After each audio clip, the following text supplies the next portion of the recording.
Mesdames et messieurs, bonjour et bienvenue dans cet entretien. À quelques mois des élections présidentielles de 2021, le débat politique passionne de plus en plus les milieux sociopolitiques de notre pays. S'il en est vrai que la fièvre électorale habituellement observée à la veille de cette grande messe n'est pas encore ce qu'elle devrait être, il n'en demeure pas moins vrai que les différentes chapelles politiques se meuvent dans un silence perceptible qui laisse croire que ce sont des effets dus à l'application de la loi sur la réforme du système partisan. En dehors de quelques initiatives timidement observables de quelques particuliers, les partis traditionnels ne se sont pas encore prononcés. Ajoutez à cela la récente nouvelle de financement des partis politiques, notamment ceux en règle, et le grand débat autour de l'appel à la suppression du parrainage pour l'élection du président de la République en disposition antenne dans la loi. Dans cet entretien, je reçois pour vous le professeur David Roch Nyanwi. Il est avocat au barreau du Bénin, doyen de la faculté de droit de l'UAC, membre du bureau politique l'Union progressiste.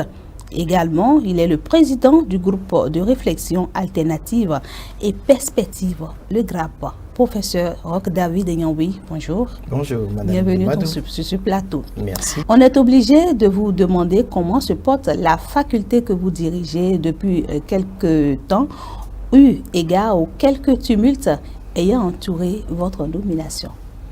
Merci, madame. Bon, on ne va pas revenir sur la nomination parce que ce qui est passé est passé. Tout le monde a su que c'était juste une passation de charge avec quelques regrets. Bon, la vie, elle est ainsi faite. Alors, la faculté se porte très bien. Nous avons eu quelques petites difficultés pour les examens qui se sont déroulés parce que nous sommes en train de mettre en place un nouveau logiciel qui doit permettre aux étudiants de consulter en ligne leurs résultats.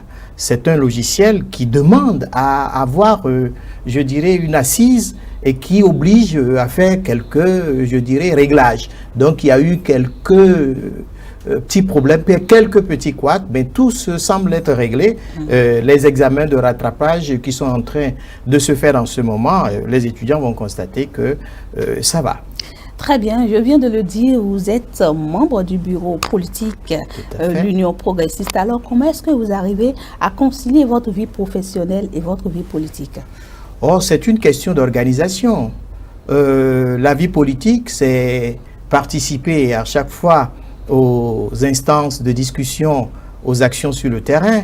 Et on ne peut pas faire cela au niveau de la faculté, ça c'est sûr et certain, parce qu'on risque de confondre l'entité universitaire qui est scientifique et le statut de politique, d'homme politique que je suis. Donc pour moi, pour ma part, il n'y a pas de difficulté, j'arrive à me débrouiller comme je peux, j'arrive toujours à être à l'écoute de ce qui se dit ici ou de ce qui se dit de l'autre côté. Je suis très à l'aise dedans. On a également tenté de se demander pourquoi est-ce que a poussé, n'est-ce pas, un homme de science à embrasser la politique. Oui, parce que la politique, vous savez, si vous ne la faites pas, elle va vous faire à un moment donné. Je distille l'enseignement un peu partout d'ailleurs en disant aux jeunes, allez à la politique, allez discuter dans un cercle politique parce que vous avez des idées. Vous avez des choses à partager, vous avez des critiques à faire. Mais si vous restez dans votre coin en disant non, moi je ne veux pas aller à la politique parce que les gens disent que les politiciens sont des corrompus, vous n'allez pas pouvoir apporter votre grain de sel à la construction de ce pays. Donc tout le monde doit être politique, tout le monde doit faire de la politique, au moins en discutant, au moins en proposant, au moins en regardant ce qui se fait et donc de dire voilà c'est bon, c'est pas bon, etc. Ce n'est pas forcément aller aux élections ou bien être sur une liste ou bien demander à avoir un poste politique, ce n'est pas forcément ça, faire de la politique. La politique n'est donc pas une question de passion, c'est ce que vous voulez dire? C'est peut-être une passion pour certaines personnes qui ne voient que ça.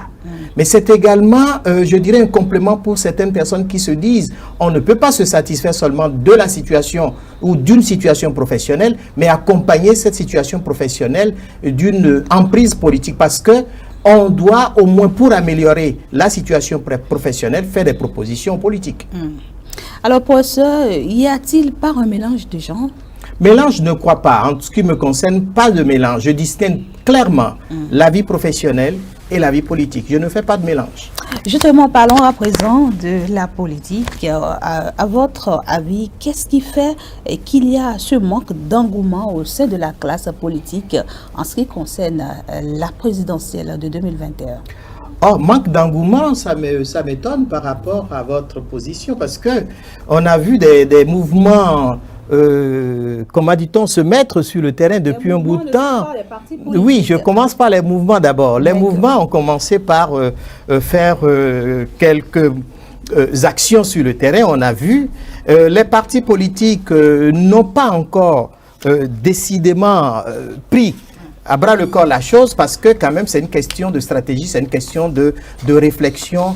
Il faut y aller vraiment quand il faut y aller, et il faut y aller avec des idées qui sont bien bâties, qui sont bien, je dirais, dirigées vers un but déterminé. Je sais que le parti Moël, à un moment donné, a fait une apparition sur la scène publique, scène politique, pour dire que son candidat, c'est le président de la République. Bon, les autres attendent voir un peu comment ça va se passer, parce que, encore une fois, tout est question de stratégie. Il y a la question du parrainage qui se pose et qui fait couler beaucoup d'encre depuis quelques semaines, professeur. Pendant que le parti FCBE, se réclamant de l'opposition, approuve ce parrainage et estime d'ailleurs qu'il faut l'expérimenter, la position de ce parti vous semble-t-il être justifiée? Je suis d'avis avec le parti FCBE, parce que c'est tellement logique qu'il n'y a rien à dire là-dessus. Le parrainage en lui-même, c'est un choix. Et tout choix est exclusion. Le parrainage, c'est pour, à un moment donné, dire on va filtrer. Le parrainage, c'est pour éviter des candidatures fantaisistes. Le parrainage, c'est pour dire, mais j'ai des gens derrière moi qui me soutiennent et qui ont confiance en moi. Donc, quand on comprend la chose de cette manière, les modalités de ce parrainage dépendront évidemment des textes qui sont en vigueur dans un pays ou dans un autre. De toute façon, je crois que le parrainage est en train de faire son petit bonhomme de chemin en Afrique de l'Ouest. Le Sénégal, la Côte d'Ivoire et donc le Bénin, bientôt d'autres États vont prendre le relais. Parce qu'il faut à un moment donné assurer une certaine régulation des candidatures lorsque c'est le président de la République, enfin le poste, ou bien l'élection du président de la République qui est en cause. À mon avis, ça ne me gêne pas. Et donc, les discussions qui se font, les critiques qui se font, c'est parce que les gens n'ont pas peut-être bien compris. Parce que c'est nouveau. Et donc, quand c'est nouveau et que vous avez bataillé pour que le texte sorte, maintenant vous allez le jeter, c'est pas possible. Donc, le FCBE a tout à fait raison de dire, mais expérimentons d'abord. Si le bilan se révèle négatif, on va revenir en arrière et donc demander à l'Assemblée nationale de proposer d'autres dispositions qui pourraient satisfaire un peu l'évolution de la démocratie au Bénin.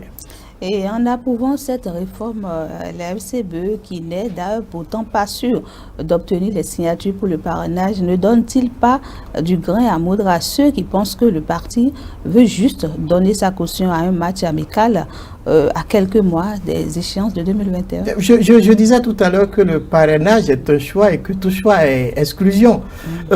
C'est stratégique pour le FCBE.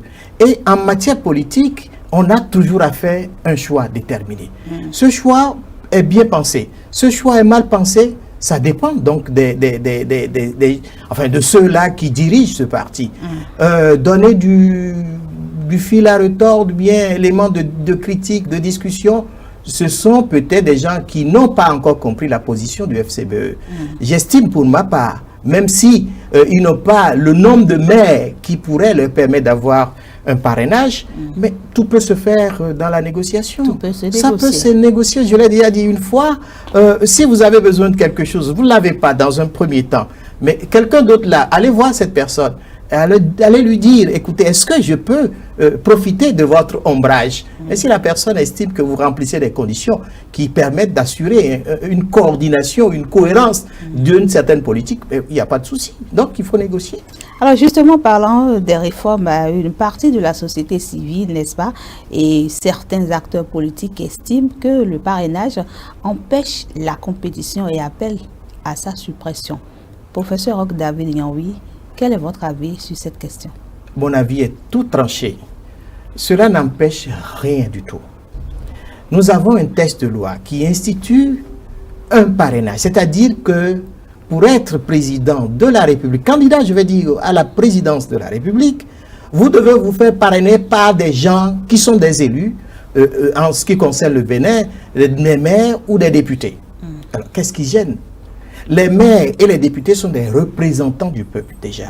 Donc, à partir de ce moment, c'est à un autre niveau, parce qu'on ne peut peut-être pas aller partout dans toutes les contrées, aller dire aux gens, venez apposer une signature sur un document pour qu'on ait 20 millions de personnes qui parrainent tel candidat. Mais on est passé par ce système pour réduire un peu, je dirais, les difficultés. Mais ça ne perturbe pas la démocratie. Et comme c'est nouveau, c'est parce que les gens ne s'y retrouvent pas, que quelque part, ils se disent, ben, on veut empêcher le jeu démocratique, empêcher certaines personnes d'aller à l'élection du président de la République. Ben, ça n'engage que, à mon avis. Alors, quelle appréciation faites-vous donc de cette réaction de la société civile? La société civile est là pour... Est-elle dans son rôle? Quelque part, peut-être qu'il y a la personne qu'on a choisi d'indexer qui n'est pas celle-là. La société civile, généralement, considère dans bien de cas, surtout au plan politique, plan social et plan économique, qu'il faut se prononcer sur un certain nombre de choses. Je suis d'accord. Et la société civile peut considérer que le parrainage est de nature à faire ceci, de nature à empêcher cela. Donc, ce que la société civile doit faire dans ce cas, c'est peut-être passer par un système de lobbying ou passer par un système qui pourrait aller vers les députés en disant « Voilà ce que nous constatons, nous pouvons, comment dit-on, dire que dans telle hypothèse, il y aura des problèmes. Est-ce que l'on ne peut pas revenir sur la loi? Est-ce qu'on ne peut pas faire… » Ce n'est pas le président, ce n'est pas le gouvernement qui doit être indexé. Donc, on se trompe peut-être quelque part de personnes et c'est ça qui pose le problème. Sinon, ça ne me gêne pas que la société civile se prononce sur un certain nombre de questions qui touchent à la société, qui touchent à l'économie, qui touchent, je dirais, à tout ce qui est activité politique, système politique, que sais-je encore. Dans l'environnement politique actuel où le débat sur le parrainage fait donc rage, professeur, comment est-ce que vous voyez les choses pour 2021? 2021, on va voir ce qui va se passer. Jusque-là, il n'y a eu aucune candidature. D'ailleurs... Nous en sommes à 7 mois. Oui, le temps ne presse pas du tout. Il n'y a pas de retard. Il n'y a pas de retard. Le retard serait dû à quoi? On sait que ça va se faire et ça se fera. Il vaut mieux se préparer de façon, je dirais, plus méthodique que se précipiter, aller sur le terrain en commençant par faire, je dirais peut-être... je suis le meilleur candidat, etc. Non, on a dépassé un peu cette stratégie, cette méthode de travailler. Il y a la sérénité partout et le moment venu, puisque les règles disent qu'à un moment donné, il faut déposer les candidatures. Et finalement, la Cour constitutionnelle va se prononcer. Donc, on a le temps de le faire. Je ne vois pas pourquoi... on serait peut-être dans la précipitation en disant non, je suggère que l'on s'occupe du travail qui permet au pays de se développer. Alors, ce à quoi on assiste actuellement, c'est la floraison de ces mouvements qui se veulent de la majorité et qui réclament, mais n'est-ce pas, la candidature du président de la République, Patrice Talon. Quelle est votre appréciation sur ces sorties de mouvements? Il y a une précision à faire à ce niveau. Le président de la République est encore en activité. Il est encore au pouvoir. Donc, c'est quelqu'un dont on n'a pas besoin de faire le culte de la personnalité. On n'en a pas besoin. Et s'il y a des gens, s'il y a des mouvements qui estiment que c'est leur candidat, c'est comme si quelque part, ces mouvements estiment qu'il faut préparer la personnalité du président pour une élection. Ce n'est pas ça en réalité. C'est parce que ces mouvements ont estimé que le meilleur candidat serait le président de la République actuelle, mais il faut quand même lui laisser le temps de mijoter, de réfléchir, de se dire « oui, moi je vais y aller » et donc bon, dans un système démocratique, on va dire, bon, on laisse ça sur le plan liberté d'expression, mais quand on commence à en faire un peu trop, ça devient un peu gênant, et parce que, vous voyez, le communiqué de la présidence qui a rappelé les gens un peu à l'ordre pour dire, ben, écoutez, vous devez éviter de prendre l'effigie du président de la République, l'image du président de la République, qui n'est plus à construire de toute façon. Donc, c'est ce que les gens peut-être ne comprennent pas. Alors, y a-t-il des gens derrière ces mouvements? Forcément, puisque c'est toute une organisation. Mais ne me demandez pas qui sont ces gens, je ne les connais pas. Je ne les connais pas. Alors, professeur Roch David Dagnan, oui, la loi sur le parrainage, on va finir par ça. La loi sur le parrainage, est-ce pour vous une avancée ou un recul démocratique, comme l'estiment certaines personnes? Oui, je n'arrive pas à comprendre les gens. Vous avez une nouvelle loi. Et vous commencez par dire c'est un recul démocratique. La loi n'a pas encore été appliquée. Et donc, vous voulez faire tomber cette loi dans une désuétude immédiate. Je n'arrive pas à comprendre. Expérimentons, appliquons la loi et tirons-en les conséquences.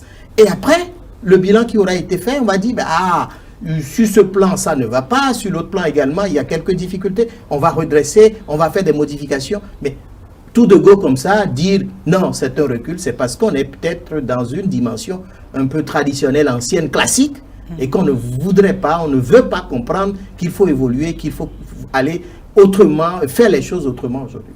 Alors, l'application de cette loi sur le parrainage ne ferait pas croire à une élection exclusive? Exclusive, pourquoi? Puisque cette histoire de parrainage n'arrange pas beaucoup de personnes. Mais si ça n'arrange pas certaines personnes... Et si les négociations n'avaient pas abouti? Mais ça veut dire que vous êtes forclos, vous allez vous reposer quelque part. C'est aussi simple que ça. Mais dans une démocratie, il y a quand même 2 ou 3 ou 4 personnes qui vont se présenter. Attendons de voir les choses, comment ça va se passer. C'est pourquoi, encore une fois, j'apprécie bien le FCBE qui dit expérimentons d'abord la loi et puis on va voir ce que ça va donner. Un appel à lancer à tous ces probables candidats. Sérénité. Et attendre et respecter surtout les dispositions prévues par la Constitution et le Code électoral pour être candidat. Alors, toujours à propos de la situation actuelle, les compatriotes se réclamant de l'opposition en exil ont récemment adressé une lettre de dénonciation au président français Emmanuel Macron. Comment est-ce que vous appréciez cette réaction? Oh, ça c'est la catastrophe. C'est un peu même le cas qui a prévalu en Côte d'Ivoire, avec des opposants ivoiriens qui ont écrit au président Macron. Et il y a un candidat qui a été évincé, malheureusement, qui a écrit dans la presse ivoirienne pour dire que c'est honteux de leur part. Parce qu'on ne peut pas, comment dit-on, critiquer un système colonial et parce que des problèmes se posent à l'interne, comment dit-on, aller vers ce même système demandé, comment dit-on, que l'on puisse régler des problèmes. Ça fait... C'est triste, en fait. C'est triste. Ou bien, on considère qu'on est français et on parle avec les Français, ou bien on considère qu'on est béninois et on discute avec les béninois. Mais aller devant, ou bien adresser une correspondance au président Macron pour faire quoi? C'est de l'ingérence qu'on demande. Mais c'est dommage parce que les gens ne comprennent pas, encore une fois, les limites du pouvoir souverain d'un État, les limites s'agissant de la non-ingérence dans tout ce qui existe dans un État déterminé. C'est dommage, c'est encore dommage. Quels sont les objectifs réels de ces compatriotes? Je me pose également la question. C'est comme si peut-être le président Macron a dit, écoutez, je tape sur la main, sur les doigts du pouvoir exécutif béninois, ou bien en prenant l'exemple de la situation ivoirienne, je tape sur les doigts de l'exécutif. Non, c'est pas possible. Le président Macron ne peut pas donner des ordres au pouvoir exécutif béninois, c'est pas possible. On peut rentrer dans le cadre d'une diplomatie, et discuter, soit. Mais si ce n'est pas ça, je ne vois pas ce que le président Macron... D'ailleurs, la réponse du président Macron ne m'étonnerait pas dans le sens « je ne me gère pas dans les activités politiques, dans la souveraineté d'un État ». Professeur David Niaoui, quelle est la finalité donc de ce courrier? La finalité de ce courrier. Encore une fois, puisque vous avez demandé les objectifs, c'est peut-être pour faire un peu de tapage. C'est peut-être pour se dire, nous existons. Oui, c'est bon. On peut crier. Mais celui qui crie n'a pas forcément raison. C'est peut-être pour se donner une certaine existence, une certaine contenance. C'est pour dire, ben, nous aussi, nous sommes là. Mais on sait qu'ils sont là. Bon, seulement on leur demande de respecter les dispositions que prévoit la loi et puis tout rentrerait dans l'ordre. Quand il y a un problème, il faut discuter ce problème entre les fils d'un pays et donc avoir cette patience de porter les choses au niveau des instances qui sont habilitées ou tout au moins dans un système informel pour en discuter. Et des acteurs politiques qui ont réagi face à cette démarche de nos compatriotes en exil, la qualifiant d'ailleurs de retour à la colonisation. Voilà. Êtes-vous de cet avis, professeur? Ben oui, moi je ne vois pas pourquoi. Parce que j'ai un problème avec le gouvernement béninois, je vais écrire au président de la République française pour dire quoi? Pour demander quoi? Je n'aurai jamais d'ailleurs gain de cause. Donc je perds mon temps, je perds mon encre, je perds quoi encore? Même je perds quelque part ma personnalité. Parce que je demeure en moi-même le colonisé qui ne veut pas évoluer, qui ne veut pas se départir de cette situation ancienne. Alors, comment est-ce que vous appréciez la sérénité du président de la République face à toutes ces Vous connaissez très bien le président de la République. Vous savez comment il agit, vous savez comment il intervient. Cette sérénité, c'est la méthode qu'il applique. C'est la stratégie politique qu'il a adoptée. Parce que rien ne sert de se précipiter. Lorsque l'on veut faire bien les choses, on les pense. Et on trouve les modalités pour les mettre en pratique. Le président de la République, vous connaissez très bien que c'est un homme très méthodique. Et il pense 3 fois avant d'agir. Votre appréciation sur cette sortie médiatique de l'ancien Premier ministre Lionel Zinsou? Ah, j'ai apprécié, j'avoue. Je ne me cache pas pour le dire. J'ai apprécié parce que à un moment donné, on peut pas verser dans le subjectivisme. C'est pas possible. Quand les choses sont améliorées ici, quand les choses évoluent là, il faut avoir le courage de dire quelque part, ah, c'est quelqu'un que j'ai combattu, mais on constate quand même qu'il y a des avancées à tel niveau. C'est de l'objectivité, c'est l'honnêteté intellectuelle qu'il exige. Je crois qu'il a bien compris et je sais que c'est un homme assez mûr, assez intelligent et donc ce qu'il a dit, il a pensé, il sait que c'est vrai et donc il vaut mieux ne pas faire de débat là-dessus. Ceux qui ne sont pas d'accord, ils n'ont qu'à démontrer le contraire. Ne pensez-vous pas que cette sortie cache quelque chose derrière? Ah, vous pensez peut-être qu'il est en train de lorgner un poste? Je n'en sais rien, mais je ne crois pas. C'est toute une objectivité. Nous sommes sur un terrain politique. Nous sommes sur le terrain politique où tout est possible, mais nous sommes également sur le terrain politique où à un moment donné, il faut être objectif. Il faut dire exactement ce qui se passe. Quand on constate que c'est positif, il faut le dire. Et c'est pourquoi je parlais de critique par rapport à la situation politique et que quelqu'un qui reste dans son coin à la maison et qui ne fait que des critiques, celui-là ne fait pas de la politique, il ne voit pas l'avancée qu'il pourrait y avoir en matière politique. Alors, tout récemment, l'État béninois a débloqué 1,5 milliard de francs CFA au profit des partis politiques légalement reconnus, mettant ainsi en application la loi sur le financement des partis politiques. Ouais. Une certaine classe politique estime que cette action du gouvernement ne joue pas. Alors, votre appréciation, quelles sont, selon vous, les conséquences d'une telle démarche sur le financement des partis politiques au Bénin? Alors, le montant même du financement, je crois, si j'ai bonne mémoire, ça tourne autour de 3 milliards. Ouais. Bon, très bien. Alors, c'est une suite logique. Les gens ne veulent pas comprendre. Parce que, c'est pas parce qu'on a perdu le pouvoir, c'est pas parce qu'on est dans l'opposition qu'il faut critiquer pour critiquer. La logique du système partisan qui est mis en place, c'est que on fait un regroupement de partis, on améliore l'environnement partisan et on accompagne les partis politiques. C'est ce qui se fait. Et donc, les partis qui auront droit au financement, ce sont les partis qui remplissent les conditions exigées par la loi. Parce qu'il y a une loi pour ça, donc pourquoi se faire, comment dit-on, se faire taper dessus? Je pense que ce n'est pas urgent, ce n'est pas de ça Nous que sommes en train d'aller à une élection aujourd'hui présidentielle qui coûte excessivement cher. Et quand on dit le système partisan est mis en place et que ce système partisan doit s'accompagner d'un financement, il vaut mieux exécuter dans le sens de cette, je dirais, de cette loi qui voudrait que les partis politiques soient accompagnés par un financement de l'État. C'est de la pure logique et puis ça ne pose aucun problème. Les discussions autour, les critiques, je crois que c'est inapproprié. Alors, ne pensez-vous pas que les autres partis, n'étant pas en règle, vont se sentir un peu lésés? Écoutez, vous êtes, je dirais, vous demandez à bénéficier d'un droit. La loi vous dit, voilà les conditions pour accéder à ce droit. Vous ne remplissez pas les conditions et vous dites que vous êtes frustré.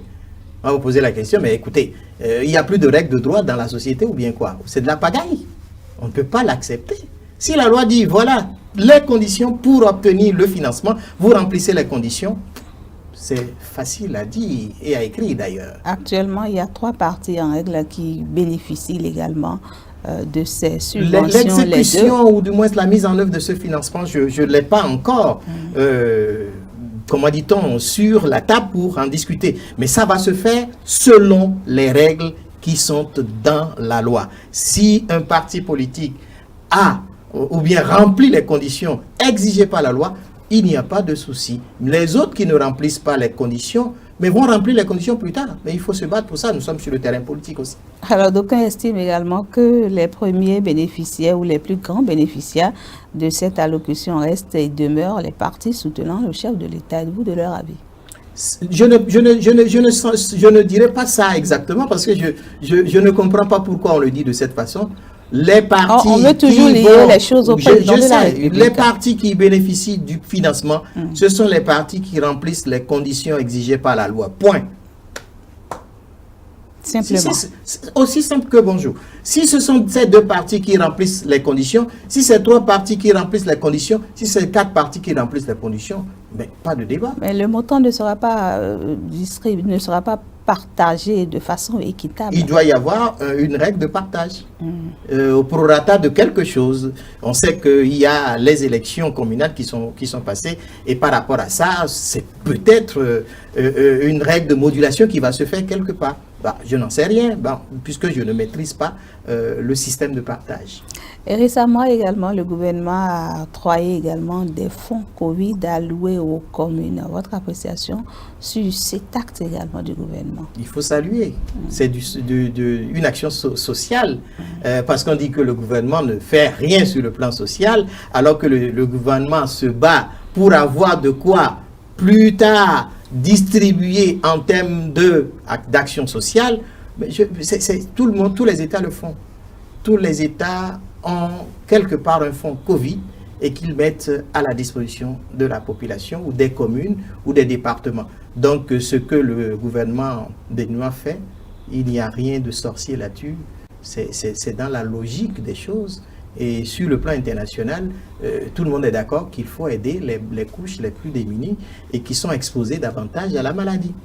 Professeur Roch David Enyaoui, votre appréciation sur la gestion de la crise, la crise contre le Covid-19? Le Bénin a été l'un des pays dans lequel la gestion a été, je dirais, exceptionnelle, formidable. Je le dis parce que moi, j'ai traversé un peu l'espace ouest africain pendant cette période et j'ai vu comment cela a été fait. Dans certains médias, on dit que le Sénégal a été le premier en termes de gestion. Je n'en suis pas très sûr parce que le Bénin a été quasiment le premier pays qui a dit on ne peut pas tout fermer tout de suite. Mais on va utiliser les corridors ou du moins les barrières au niveau des départements, au niveau des communes pour éviter la circulation. C'est le Bénin qui est quasiment le premier Sinon, tout le monde s'est enveloppé, on a fermé tout, on est resté recroquevillé sur soi-même, alors que nous avons un système informel très très fort, très développé, je dirais, pas en termes de structuration, bien sûr, en termes de pouvoir d'achat qui permet à des gens de subvenir à leurs besoins. Et si vous fermez tout, ce serait dommage. Donc, le Bénin a été vraiment un pays qui a trouvé la formule juste pour accompagner un peu cette pandémie. Et par la suite, vous voyez un peu ce qui a été fait, les quarantaines qui ont été imposées aux voyageurs, et ensuite, comment ça s'appelle, l'obligation de dépistage quand on part ou quand on arrive. Mais c'est formidable. C'est formidable. Et justement, l'apparition de la COVID-19 a permis au ministère de la digitalisation de s'imposer. Tout est presque digitalisé aujourd'hui. Est-ce qu'il fallait ça pour qu'on puisse aboutir? Il fallait en arriver là. C'est comme ça. Et puis, à quelque chose, malheureusement, on va le dire de cette manière. On était déjà dans cette dynamique de numérisation de quasiment tout le domaine, tous les domaines. La pandémie du coronavirus a accéléré le processus. Et c'est tant mieux. C'est tant mieux. Alors, vous êtes dans le monde estudiantine. Est-ce que tout se passe bien parlant de la numérisation? Il y a des réglages encore à faire. Mais on a pu assurer... Quel réglage? Le réglage, c'est par rapport à l'accès à Internet. C'est tout. Dès que ce sera bien fait, accès à l'Internet, accès à la plateforme pour permettre aux étudiants de suivre d'un peu partout et peut-être également accompagner les étudiants parce que tout le monde n'a pas d'ordinateur, trouver le système pour que ça soit plus fluide. Le gouvernement y pense et déjà ce qui a été fait pour la fin de l'année universitaire, ça a été formidable parce que sinon on serait encore en train d'attendre comme un peu le Sénégal qui reprend les activités qui a repris les activités depuis quelques jours au plan universitaire. Alors, le gouvernement a publié la semaine écoulée le calendrier scolaire, l'année scolaire l'université aussi c'est sorti. Qui commence déjà à partir du 28 septembre. Quelles sont les dispositions qu'il faut toujours adopter pour lutter contre les mesures barrières? C'est toujours de rigueur. Mais que l'on sensibilise encore les gens, qu'on rappelle aux gens qu'il faut porter le masque. Parce qu'il y a un relâchement à ce niveau. Les gens pensent que la maladie est partie, même si on a peut-être la certitude qu'elle n'arrivera jamais à soi, mais il faut quand même adopter les gestes barrières. Donc ça va se répéter.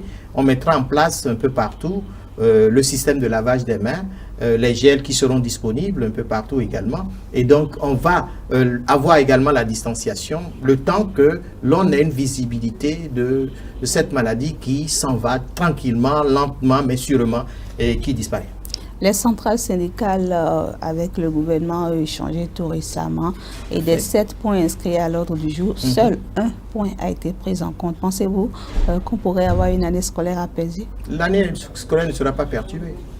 Parce que si on n'a pas tout discuté, c'est parce que on ne peut pas tout discuter ou bien on n'a pas les éléments de compréhension qui permettent de tout mettre sur le compte d'une négociation ou d'une assimilation ou d'une acceptation. Donc, les discussions vont continuer parce que le dialogue social, c'est un élément qui participe de la bonne gestion donc, de nos universités, même qui permet au gouvernement d'avoir plus ou moins un regard je dirais, qui serait de nature à accepter, accompagner, je dirais, le personnel dans telle ou telle situation, dans tel cas. Donc, je crois que si on n'a pas tout dit, on n'a pas tout fait, on n'a pas tout réglé, ça se fera progressivement dans le temps et c'est la patience qui permet donc d'en arriver là.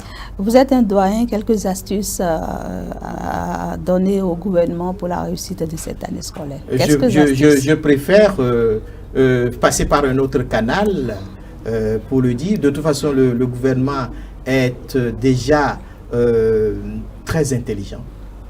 Je le dis, je ne me jette pas de fleurs, je ne jette pas de fleurs au gouvernement parce que les choses sont pensées, les choses sont faites de façon coordonnée, les choses sont faites de manière à ce que tout réussisse. Donc déjà, il faut tirer un coup de chapeau au gouvernement. N'empêche, des idées, nous avons forcément pour améliorer tel ou tel secteur et on passe par les canaux appropriés pour le faire. Alors, on va passer à l'international à présent. Commençons d'abord par le Mali.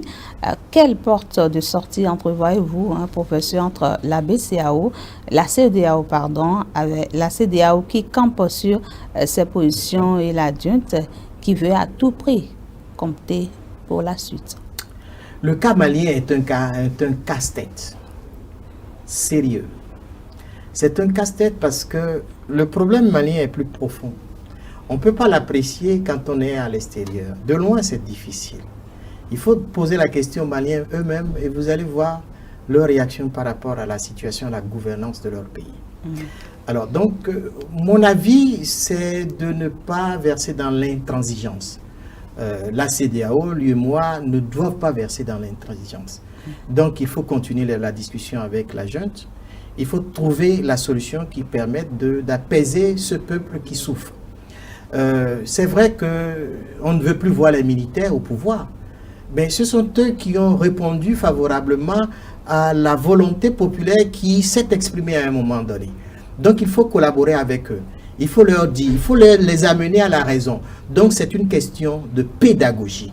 Et donc, se braquer en disant non, il ne faut pas faire ceci, on va fermer, on va prendre des mesures, des sanctions. C'est vrai que c'est dans le cadre de l'application des textes de la CEDEAO. Mais au-delà de ça, on peut toujours utiliser la diplomatie un peu plus douce pour que le peuple malien retrouve cette sérénité et que le pouvoir malien soit transmis aux civils plus tard. Votre appréciation sur les positions de la CEDEAO dans la gestion des crises au sein de l'Union? Bon, la CEDEAO se campe toujours sur ces textes. Dès qu'il y a ceci, on dit on ne peut pas accepter telle situation. Lorsque je parle du push, par exemple, malien, on ne peut pas accepter. Mais il faut quand même, à un moment donné, aller derrière et comprendre pourquoi on en est arrivé là. Donc, ce travail peut-être manque au niveau de la CEDEAO. On ne peut pas appliquer les mêmes solutions partout. Ce n'est pas possible. On a connu un peu les plans d'ajustement structurel décriés dans les années 80, 90, parce que c'est une solution qu'on placardait partout. Il faudrait que la CEDEAO soit, comme disent certains, la CEDEAO des peuples et non la CEDEAO des dirigeants. Et cela peut amener à réviser les textes, n'est-ce pas? Oui, il faut que les textes évoluent. Et comment ça va se passer? Ben, je n'ai pas, comment dit-on, les textes, je ne suis pas là-bas. Mais nous autres universitaires, nous allons faire des propositions dans ce sens. Et puis, il y a cette question des troisième mandats, n'est-ce pas, en Côte d'Ivoire et en Guinée. Pensez-vous, comme beaucoup, que cela ouvre une période chrysogène pour ces pays-là et la sous-région qu'est l'Afrique de l'Ouest? Oui, c'est sûr, c'est une période vraiment critique pour l'Afrique de l'Ouest. Parce que on n'avait plus imaginé à un moment donné que les troisièmes mandats allaient revenir. Mais quand je prends le cas ivoirien, et d'ailleurs le cas également guinéen, ce sont les textes qui ont amené à cette situation. Parce que si vous faites une constitution, vous révisez une constitution, et que vous ne la verrouillez pas comme il faut, il y a des interprétations multiples qui vont sortir. Si vous acceptez qu'une nouvelle constitution soit prise, il faudrait que vous preniez le temps de voir les conséquences futures de l'interprétation de cette constitution. Ça n'a pas été fait. Bon, il y a eu des gens qui, déjà, dès l'entame de la procédure, je dirais référendaire, qui disaient « Ah, ça c'est un troisième, enfin une nouvelle république qui va venir, donc le président va s'éterniser au pouvoir. » Mais on n'a rien fait dans les textes. Mais c'est vrai que quand un pouvoir est en place, le pouvoir va chercher d'abord à légiférer ou élaborer des textes dans un premier temps pour assurer ses arrières. Absolument, ça, on ne se trompe pas. On ne va pas faire des tests pour les opposants, ça n'existe pas. Et si les opposants veulent des tests, ils n'ont qu'à demander par un lobbying comment on peut en arriver là. Donc c'est quand même une situation critique, une situation qui fait réfléchir. Et on espère que ça n'aille pas trop loin vers une guerre civile en Guinée et comment ça s'appelle en Côte d'Ivoire. C'est un peu regrettable, mais je crois que c'est peut-être la défaillance ou l'échec des constitutions qu'on a voulu placarder un peu partout. Il faut qu'on réfléchisse autrement. Il faut qu'on réfléchisse comment faire pour que nos pays soient dotés de constitutions qui pourraient empêcher cette situation ou qui pourraient amener même à légiférer, à accepter cette situation si c'est un consensus qui est pris. Ces chefs d'État sont-ils conscients des conséquences de ces actes? J'ai l'habitude de dire que le pouvoir politique, ou du moins l'homme politique, sait ce qu'il fait. Et il fait ce qu'il sait faire. Ils sont conscients. Forcément. Quand on fait quelque chose, on sait qu'il y a des conséquences. Il fait souffrir son peuple, ça ne fait rien. On va se préparer un peu à gérer ces conséquences. Alors, qu'est-ce que les Africains gagnent à s'éterniser au pouvoir? C'est dommage parce qu'à un moment donné, il faut partir. Il faut partir très vite d'ailleurs. Parce que si vous ne partez pas, les choses vont vous faire partir à un moment donné, ce serait regrettable. Mais vous savez, c'est d'abord une question d'éducation. Un homme politique, c'est d'abord un homme. Ce n'est pas parce qu'il est au pouvoir qu'il va changer fondamentalement. Il est d'abord quelqu'un avant d'aller au pouvoir. Donc je crois qu'on va peut-être parler davantage de la personnalité de ceux-là qui viennent au pouvoir et donc éclairer davantage le peuple à choisir des hommes qui soient capables d'accompagner un développement, qui soient capables de faire preuve à un moment donné d'empathie, pourquoi pas, mais pas toujours, ou pas des hommes qui seraient de nature à griller tout sur leur passage, non, mais qui pensent peuple, qui pensent évolution du peuple. Dans ces deux cas, professeur Roch David Inyanwi, le juge constitutionnel est en première ligne. Est-ce le maillon faible de nos architectures démocratiques? Maillon faible, je ne crois pas. Il est comment dit-on, l'élément qui, au niveau de la pyramide, permet de régler définitivement le problème. Mais je ne peux pas accepter, moi, personnellement, que, étant au pouvoir, que je place des opposants au niveau de, comment ça s'appelle, au niveau de la Cour constitutionnelle. C'est pas possible. Ils vont tout casser. Alors, qu'est-ce que le Bénin doit donc tirer de toutes ces expériences, professeur Roch David? Le Bénin, déjà, un exemple, n'est-ce pas, cité dans la sous-région. Le Bénin est encore un exemple cité dans la sous-région. Et tout ce que le président Talon est en train de faire actuellement reste encore un bel exemple que l'on cite. Donc, le Bénin n'a pas à tirer exemple de ce qui est mauvais, qui se fait de façon négative à l'étranger, mais le Bénin plutôt va exporter ce qui se fait de mieux chez lui. C'est pourquoi le président, encore une fois, a sorti un peu cette formule, le Bénin révélé. Et moi, j'ajoute le Bénin qui sera célébré. Alors, on va revenir au Bénin vraiment pour... qu'est-ce que vous entrevoyez pour 2021? Moi, je suis dans la sérénité. 2021 va passer. On ira à 2026. Simplement. Tout simplement. Et vous allez peut-être me demander de revenir lorsque les différents candidats vont se prononcer. Et à partir de ce moment, je vais vous donner quelques pistes de réflexion. Patrice Talon est en train de finir son mandat. Premier mandat, on va préciser. Ah d'accord, il est en train de finir donc son premier, donc il pourrait avoir un second mandat. C'est pas exclu. Alors, on va faire un petit bilan de sa gestion, la gestion du pays. Quelle appréciation faites-vous? D'abord, on va aller étape par étape sur le plan scientifique, sur le plan scolaire, sur le plan académique. Comment est-ce que vous appréciez la gestion? Alors, au niveau de l'éducation de façon globale, vous avez vu, il n'y a plus de grève dans le secteur de l'éducation. Très bien. Au niveau de l'enseignement primaire, il y a du moins les cantines scolaires. C'est une avancée. Au niveau des enseignants des primaires et des secondaires, il y a eu un filtrage qui a permis d'éviter, comment ça s'appelle, que des enseignants qui ne soient pas qualifiés continuent à faire un travail qui n'arrange pas du tout un peu l'instruction des enfants. Au plan secondaire également, c'est quasiment la même chose, où vous avez une évolution de, comment dit-on, de tout ce qui est mis en place pour accompagner effectivement les apprenants vers, je dirais, un avenir meilleur. Au plan universitaire, vous avez la carte universitaire qui a été redistribuée, revue, et donc progressivement d'ailleurs à l'université, il y aura d'autres applications qui seront mises en œuvre parce que on sait que dans certaines facultés, il y a la massification de l'effectif. On ne peut pas développer un État avec 20 000 étudiants en droit ou 20 000 étudiants en lettres, c'est pas possible. On préfère que les gens soient des scientifiques. En tout cas, l'État réfléchit un peu pour accompagner tout ça. En tout cas, sur le plan éducation, de façon globale, c'est positif. Et sur le plan sanitaire? Sur le plan sanitaire, vous voyez un peu déjà ce que le gouvernement a proposé à certains médecins. Écoutez, vous avez un choix. Vous restez dans le secteur privé ou bien vous restez dans le secteur public. Pour savoir exactement qui est qui fait quoi. Ça, c'était une bonne chose. Beaucoup sont partis d'ailleurs dans le secteur privé parce que ça les arrange.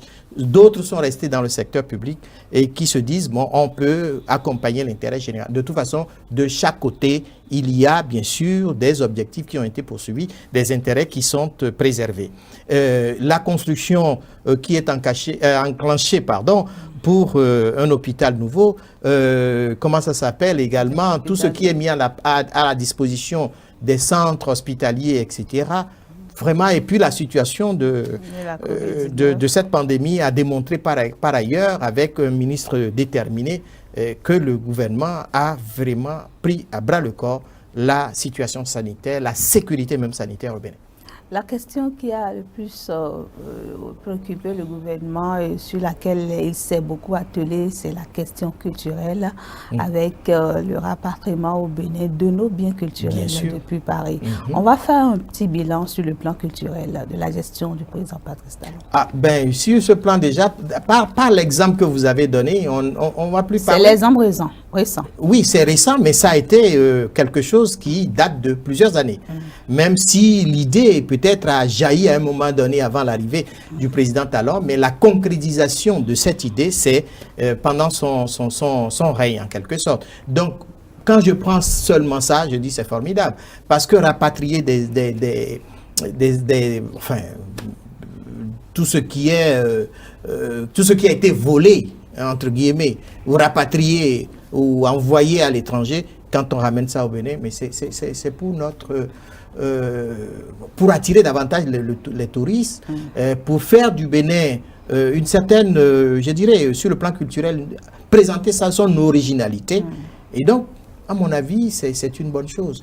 Vous voyez un peu tout ce qui se fait au niveau du ministère de la Culture aujourd'hui, qu'on a détaché du ministère du Sport et des Loisirs.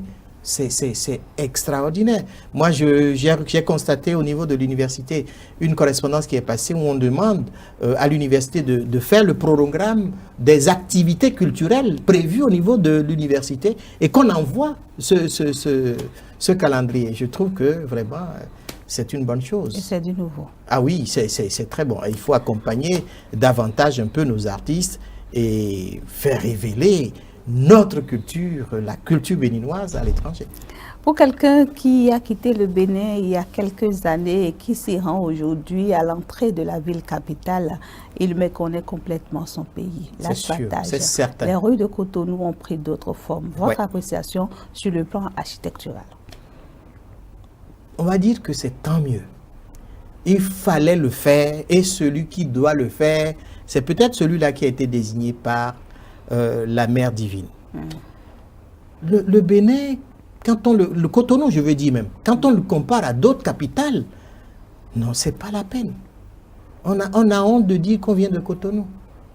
Mais aujourd'hui, c'est une fierté. Les gens disent d'ailleurs, mais votre pays, c'est des grands travaux. Ça me rappelle un peu ce qui a été fait au Sénégal avec le président Wade, qui à un moment donné, il a cherché les fonds partout, il a décrété les grands travaux de Dakar. Et vous allez à Dakar aujourd'hui, vous allez méconnaître Dakar d'ailleurs. Et donc, il faudrait que l'on ait la même chose. Et il faudrait quelqu'un qui ait des idées. C'est quelqu'un qui aime le beau. C'est quelqu'un qui aime ce qui est durable, etc. Si on n'a pas des gens qui ont cette vision, Cotonou ne changerait pas. Donc, il faut applaudir d'ailleurs ce qui se fait. Parce que demain, on va nous dire Cotonou est une ville où on peut avoir une conférence de grande envergure, par exemple. Parce qu'on aura des hôtels, de classe exceptionnelle. Quand je prends mon véhicule, je peux circuler d'un endroit à un autre très facilement, ce qui ne pouvait pas se faire autrefois parce qu'on avait des zones enclavées, etc. Vraiment, celui qui vient à Cotonou aujourd'hui doit applaudir tout le travail qui se fait. Il est bien de construire. L'autre chose qui est préoccupante, c'est le nettoyage. C'est la sauvegarde en bonne qualité de ces infrastructures. Tout à fait. Le gouvernement a pris ses responsabilités en prenant cet engagement de nettoyer toutes les rues de Cotonou et de débarrasser des villes de la côte tout ce qui est saleté. Votre appréciation également? C'est une bonne chose. Mais c'est un peu regrettable que nous n'ayons pas, nous autres citoyens, cette éducation naturelle, je dis naturelle, de nettoyer, de ne pas salir. Vous voyez, des gens sont capables de jeter, je dirais, un sachet d'eau quelque part et puis ils continuent leur chemin. Ils s'en fichent éperdument. C'est une question d'éducation. On va y arriver. On va les éduquer parce qu'il ne s'agit pas de sanctionner directement. Il s'agit d'abord, dans un premier temps, de faire comprendre que cet acte n'est pas bon. Et ensuite, quand la personne récidive, dans ce cas, on va frapper fort. Donc, le gouvernement va accompagner forcément le processus donc, de ces infrastructures qui sont mises en place par un système de nettoiement, de nettoyage également, pour que tout cela soit beau, visible quand vous arrivez à Cotonou et que vous dites, mais formidable, formidable. Il n'y a pas que Cotonou. Non, en fait, j'ai pris juste l'exemple. Parakou est également un exemple, un bel exemple. Et je dirais Lokossa et que sais-je encore, etc. Porto Novo, n'en parlons plus, la capitale politique. Alors, les amoureux du sport également renaissent d'espoir aujourd'hui avec tout ce qui se fait au niveau sportif. Oui. Votre appréciation sur le bilan en matière sportive? Il en était temps. Il faut démontrer aujourd'hui que le sport au Bénin a pris nos dimensions. C'est le football qui nous a davantage révélé et ce qui permet aujourd'hui aux jeunes d'avoir cet engouement à aller vers le football. Dans d'autres disciplines également. Il faut encourager. Il faut encourager et c'est pourquoi le gouvernement fait des efforts. Beaucoup d'efforts dans ce sens. Moi, je suis vraiment content de savoir que tout a été pris à bras le corps, subitement, et ça produit des résultats. C'est extraordinaire. Est-ce qu'on ne va pas... c'est les moyens qui ont été mis qui font produire des résultats? Quand vous avez des idées et quand vous n'avez pas de moyens, vous n'aurez pas de résultats. Donc les idées, donc la conception, plus les moyens, ça donne forcément le résultat positif. Avec, bien sûr, des gens qui sont conscients que les moyens qui sont mis à disposition, ce sont des moyens destinés à la réalisation.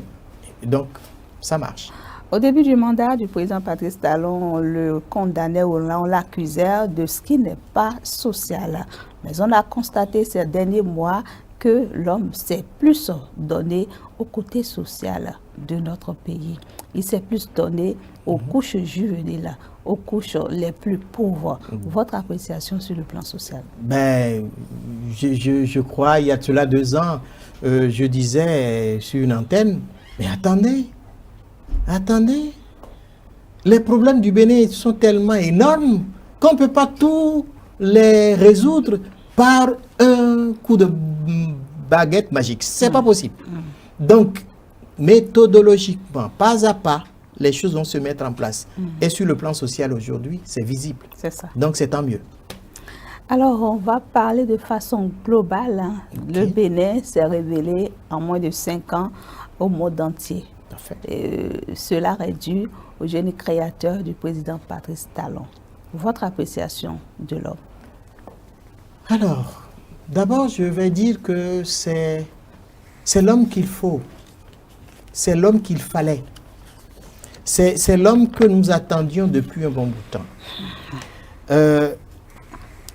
Quand le président Talon avait émis l'idée de se présenter à la candidature, nous, dans notre parti à l'époque, on n'a pas hésité un instant. C'était pour nous le candidat le mieux placé.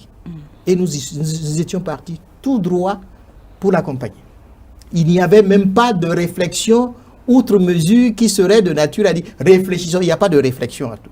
C'est l'homme qu'il faut. Et ça, c'est démontré aujourd'hui qu'il fallait que quelqu'un de ce statut, de cette, comment on dit, de cette envergure soit à la tête du Bénin pour que le Bénin amorce autrement son développement.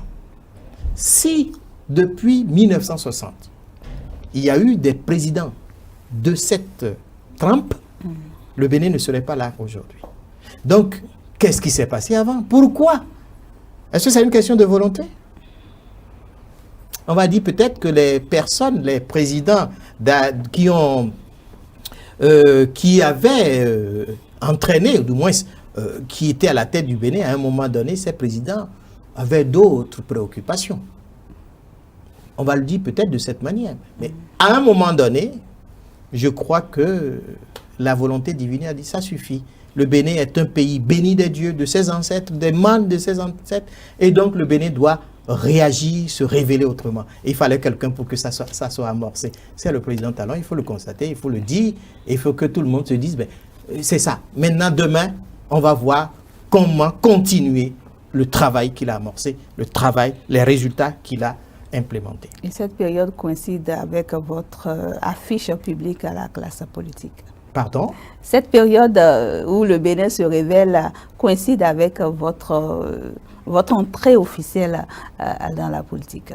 Non, moi j'étais déjà dans la politique depuis... On vous connaît plus du côté de la science que du côté de la politique. Mais vous savez, j'étais président du parti Alternative Citoyenne. J'étais le président du parti. C'est vrai que je ne parlais pas beaucoup parce que j'avais adopté une stratégie qui était simple. Ma stratégie était d'écouter beaucoup de personnes, de regarder faire, d'avoir une certaine compréhension avant de commencer par me pencher. Parce que je sais que j'ai des réserves quelque part qu'à un moment donné, je peux distribuer. Et donc, c'est le moment de distribuer. Ça arrive naturellement. Alors, professeur Roch David Enyaoui, à vous entendre parler, tout va pour le mieux. N'est-ce pas trop beau pour être vrai? Oui, si vous dites que ça ne va pas, ça veut dire que vous bloquez même dans votre subconscient quelque chose. Vous bloquez quelque chose. Alors, sur le plan, je vais dire spirituel, il vaut mieux se placer dans cette positivité. En disant tout va mieux, tout va bien. Ça vous permet à chaque fois de renouveler cet espoir en vous.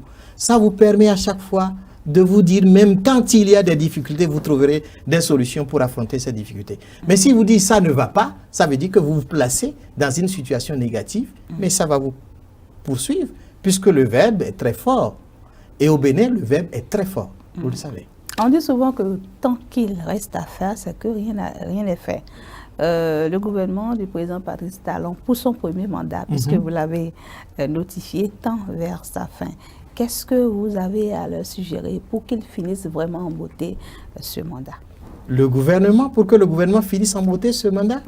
Non, mais ça c'est de source. Ça coule de source.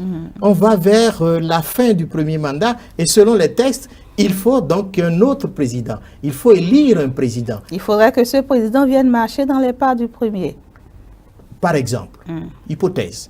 Ou bien que ce président renouvelle encore son engagement vis-à-vis du peuple. Pourquoi pas? C'est également une hypothèse et c'est celle-là d'ailleurs que nous devons soutenir davantage. Pourquoi? Parce que il y a la visibilité de tout ce qui se fait. Il y a les résultats qui sont là. On ne va pas laisser ce qui est là se faire détruire ou être détruit par d'autres qui n'ont pas les mêmes visions, la même méthodologie, la même stratégie. Ce serait un peu dommage. Ce n'est pas être président qui est le problème fondamentalement. C'est continuer quelque chose, des acquis qui sont là, qu'il ne faut pas laisser disparaître. C'est surtout ça.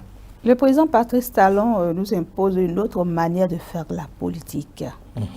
Quelle est votre appréciation sur cette nouvelle manière de faire la politique? Si les gens ne veulent pas comprendre que les temps ont changé, mais ils seront obligés à un moment donné de changer. Parce qu'on ne peut pas répéter la même chose. Depuis 1960, ou quand on dit campagne, on fait ceci. Ou quand on dit ceci, moi j'aurais même suggéré. À un moment donné, c'est vrai qu'on a vu avec la pandémie, que la campagne se fasse de façon digitale. Ça va réduire les coûts. Les campagnes électorales, campagnes présidentielles, législatives ou communales, qu'on utilise à fond le digital pour y arriver. Ce serait très bien. Il faudrait que les gens sachent que la politique doit se faire autrement. Et c'est une politique qui va vers le développement. Ce n'est pas une politique centrée sur une personne, c'est une politique centrée sur le développement du pays. Et donc, il faut accompagner ce développement avec des tests. Ce que beaucoup ne comprennent pas. Parce qu'ils sont dans une dynamique qui est classique, dans une dynamique qui est antérieure à ce qui se fait aujourd'hui, et parce que leurs intérêts, quelque part, sont menacés, c'est normal, c'est la nature humaine qui est comme ça. Alors, le professeur fait partie d'un parti politique, d'une formation politique, l'Union progressiste. Alors, comment est-ce que le parti se met en ordre de bataille pour la présidentielle de 2021? C'est comme si vous me demandez de dévoiler la stratégie du parti politique, l'Union progressiste aujourd'hui, devant tout le monde. Je ne le ferai pas. Pas du tout, je ne le ferai pas. Parce que c'est une coordination. Et cette coordination va appeler des actions qui vont se faire voir, qui vont se dérouler autrement sur le terrain. Le moment venu, vous allez voir. Et vous allez constater par vous-même que ça ne dort pas, que ça travaille, que ça pense, que ça réfléchit, que ça conçoit. Et dans le seul but d'améliorer un peu, je dirais, le vécu quotidien des Béninois dans le sens du développement de la nation béninoise. Le parti, l'Union progressiste, au début de la prise de fonction de nos nouveaux élus locaux, a formé, n'est-ce pas, ces élus locaux. Ils viennent de boucler 100 jours. Qu'est-ce que vous avez constaté au niveau de leur gestion? Alors, constatation de la gestion, à mon avis, même ce serait trop tôt de tirer un bilan. Depuis mai 2020 à septembre... L'objectif du départ, c'est de rendre compte ou c'est de faire un petit bilan après 100 jours de gestion. 100 jours de gestion, c'est de voir comment ça a été impulsé, tout le fonctionnement, toute l'organisation. Est-ce qu'il y a des points sur lesquels, en termes de tableau de bord, où est-ce qu'il faut appuyer pour que les choses aillent vite, que les choses s'améliorent, etc. Vous avez vu avec Cotonou, il y a des changements significatifs.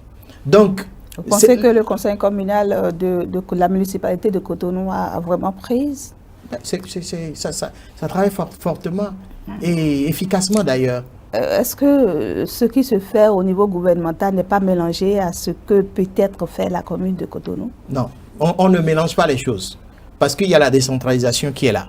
On ne mélangera pas. Parce que s'il y a un maire, ça veut dire que le maire a un pouvoir et a des attributions bien définies par la loi. Mais le maire est sur le territoire béninois. Et sur le territoire béninois, il y a un président de la République. On ne peut pas méconnaître, un tant soit peu, la relation qui peut exister entre la mairie et le pouvoir exécutif. Vous êtes entre Cotonou et Porte-Novo. Qu'est-ce que vous avez constaté comme avancée à Cotonou ces 100 derniers jours? On a dépassé les 100 derniers jours d'ailleurs, c'est sûr et certain. C'est pourquoi je disais que de mai à septembre, pour moi, pour ma part, c'est trop tôt de parler d'un bilan. Les 100 jours dont on a parlé un instant, c'était juste pour permettre de voir sur quel point, en termes de tableau de bord, je répète, ce qu'il faut améliorer, ce qu'il faut voir pour que les choses marchent, le fonctionnement soit efficace. C'était un peu ça. Et en donnant également des outils aux élus locaux dans, je dirais, la gestion donc, des mairies. Maintenant, c'est vrai que si on veut faire un bilan, il faut attendre quand même 1 an, 2 ans pour dire ben, on a amélioré des choses dans tel sens, parce qu'il faut quand même également retenir la continuité de l'État. Et ça dit qu'en 100 jours, vous n'avez rien remarqué de façon particulière dans une municipalité ou dans une commune? Mais déjà en 100 jours, le changement, c'est d'abord le changement des personnes. Quand vous avez une autre organisation qui se met en place, l'organisation va prendre ses marques d'abord. L'organisation va voir comment ça fonctionne, là où on est arrivé. Et l'organisation, plus tard, ou le pouvoir qui est en place plus tard, va chercher à placer, je dirais, ces éléments, va chercher à, donc, à jouer sur telle position.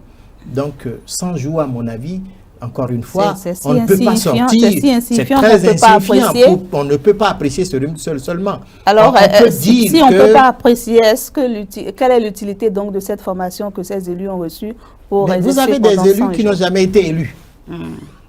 Ils ne connaissent rien, quasiment, de la décentralisation. Mais il faut leur donner les outils de la décentralisation. Il faut leur expliquer au moins ce que c'est. Donc, les 100 jours étaient utiles. Vous êtes là-bas, qu'est-ce que vous avez constaté? Vous remontez un peu les difficultés, vous remontez les problèmes, vous remontez ce que vous avez comme, je dirais, peut-être projet. Ça permet de penser au niveau du parti comment accompagner ces élus locaux au niveau des municipalités. Les 100 jours étaient utiles parce que c'est d'abord, je dirais, une certaine mode que l'on observe.